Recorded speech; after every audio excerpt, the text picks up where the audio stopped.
guys, it's me Erica. Welcome to my channel, and for today's video I am doing like a basics tutorial. Like today I will be focusing on eyeshadow. So the simple everyday look with an in-depth tutorial kung paano siya gawin.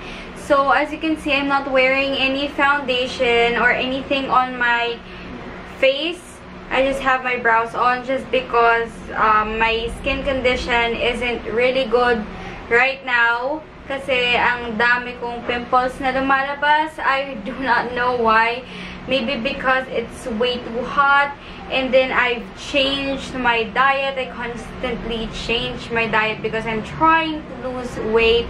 And my skin isn't liking all of that. And yeah, so kaya ngayon nag-decide ako na mag-focus sa mata. And since may mga nagtatanong din na paano ba ginagawa yung eyeshadow, yung pinaka-basic, ano pa dapat yung brushes na kailangan, ano yung usual shades na ginagamit, and sasabihin ko sa inyo yung mga brushes na usually kong ginagamit for a specific reason. And since magtuturo ako sa inyo ng basic, gusto ko yung gagamitin kong palette is affordable. So, wala kasi ako ng mga eyeshadow quads or eyeshadow trio. So, ang meron ko, ang pinaka-affordable kong palette is this. This is the Detail Ecru Squad palette. May mirror siya and it has the neutral basic colors. So, if you are starting off or bago ka pa lang sa makeup, I suggest you go with these kinds of colors, the neutral ones, because you can never go wrong with neutral colors. You can wear them on any occasion. So, yeah, ito murang-mura to. It's 700 pesos. You get 15 shades in the mirror, and it has the lightest to the darkest colors. It's a mix of mattes and shimmers. So yeah, and without further ado, let us now go to the tutorial. So yan guys, super zoomed in na kayo. The very first na i-recommend ko sa inyo is to get an eyeshadow primer. Basically, ang eyeshadow primer, ang ginagawa niyan is it primes your eyelids para sa shadows na ilalagay nyo for it to be more intense and more pigmented. And as you guys can see, ito yung favorite primer ko. This is the Essence I Heart Stage Primer. As you can see, gustong-gusto ko siya. Natanggal na yung name sa bottle. And yeah, I picked, dalawa yung shades nito. I picked the pink one for no reason at all. I just love that color. And then, i-apply ko lang siya sa eyelids ko. And you can blend this with a brush, but I just use my finger. It's easier. Make sure you blend it all the way to your brow area. You can also use concealer for this. Usually, kapag nagmamadali na ako, I just use concealer, my concealer. Pero mas maganda kasi if eyeshadow primer talaga yung gagamitin mo. This next step, pwede kayong gumamit ng translucent powder para sa next step na to. But, dahil may palette naman tayo, I'm just going to use this shade that is like a white bone color.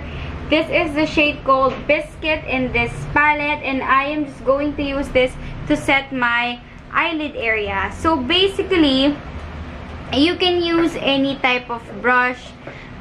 Para dito, I'm just using a classic shader brush.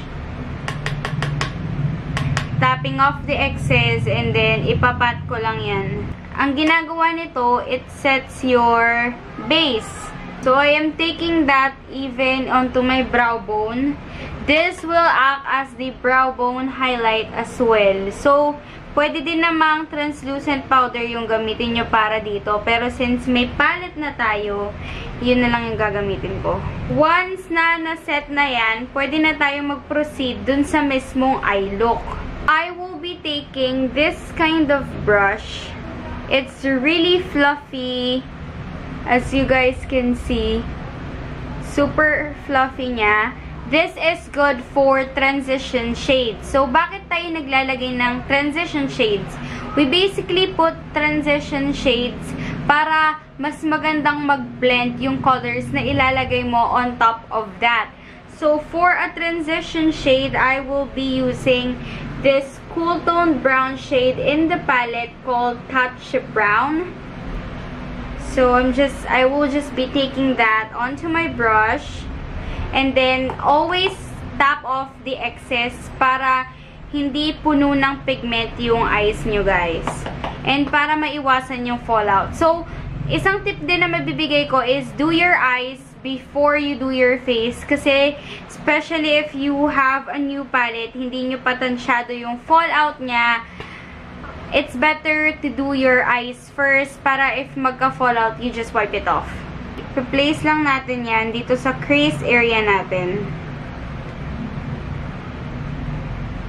So, basically, yung crease is kung saan nyo, yan, yung parang kung saan lumulubog yung eye nyo. So, we have the brow bone area, and then kung parang saan siya lumulubog dito, yun yung crease area. You just wanna do is define your crease. Parang sa ginagawa natin, dinidefine na rin natin yung crease natin. So, you just wanna make sure that you blend that softly onto the crease. Okay na konti-konti yung product sa brush nyo. Bakit? Kasi mas nakokontrol mo siya. Mas nakokontrol mo yung amount ng product na nilalagay mo. Mas maganda yung binibuild up mo yung product kesa yung sabog agad yung product sa eyes mo tas mahirap i-blend. So, basically, i-build up ko lang yung product hanggang sa makuha ko na yung gusto niyang, or rather gusto kong intensity. I'm just using windshield wiper motions and circular motions. I combine those para sobrang blended talaga. So, I will be taking this smaller type of blending brush. Mas maliit siya dun sa nauna. And I will be taking this shade called Pecan, and I will be applying that directly sa crease ko. Yung transition shade is, it's on the crease, papunta na sa brow bone area natin. Pero itong shade na Pecan, we will concentrate that into our crease para mas ma-intensify natin yung crease area natin. Always, as you guys can see, tapping the excess off.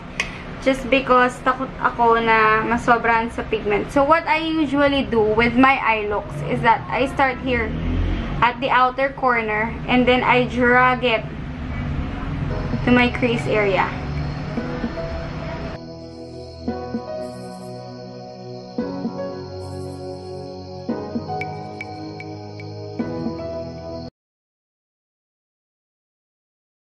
Go back dun sa unang brush na ginamit natin dun sa transition shade and I will blend my eyes, or rather i-blend ko yung nilagay nating color kanina even more.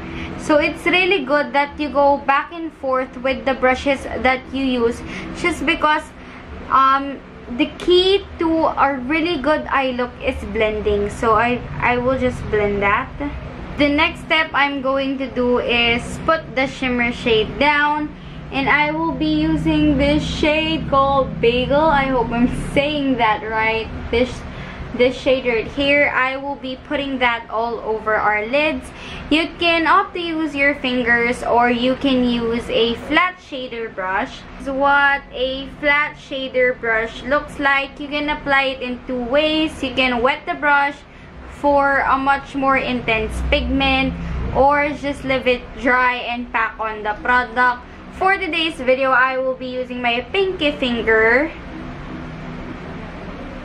Using your fingers also builds the pigment well. So I'm just applying that all over my lid with my fingers.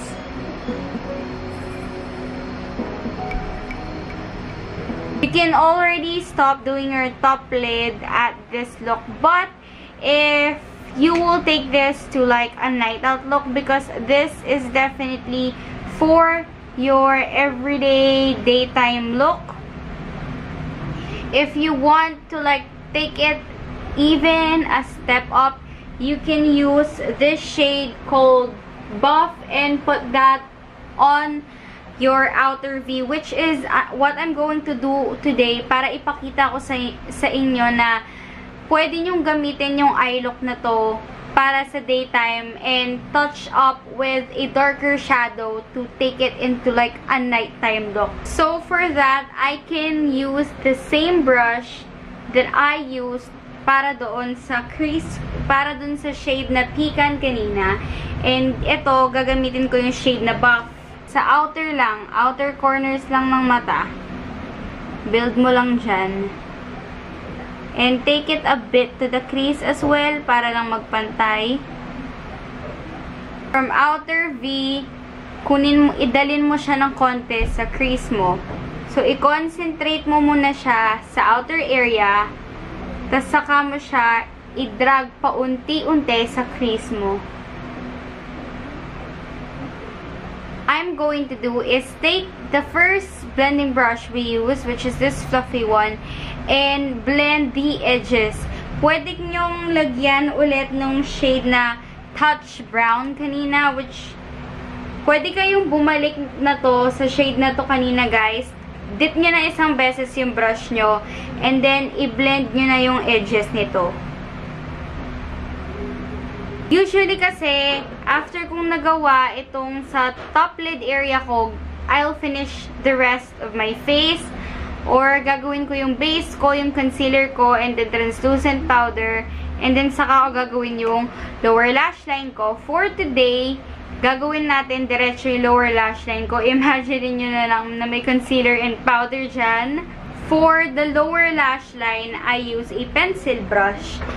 What is a pencil brush? A pencil brush is a brush that looks like this. Ayan yung itsura niya, guys. It's tiny. It's really good for the under eye area. So, first step is I will be taking the transition shade we used and I will be applying that all over my lower lash line. I will be applying that onto my lower lash line.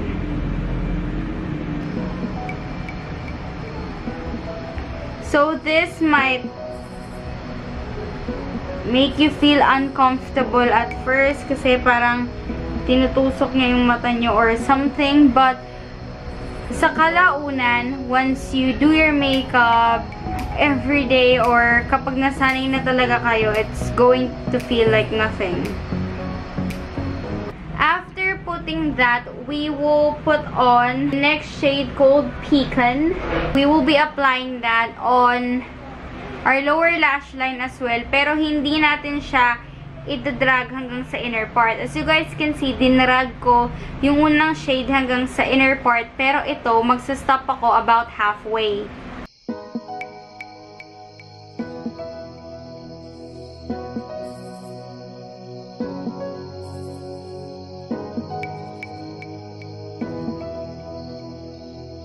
And then, make sure guys na kino-connect nyo siya dito sa top part para mas mukhang seamless lahat. We will go to the darkest one, which is Buff. Sa outer part lang siya, guys.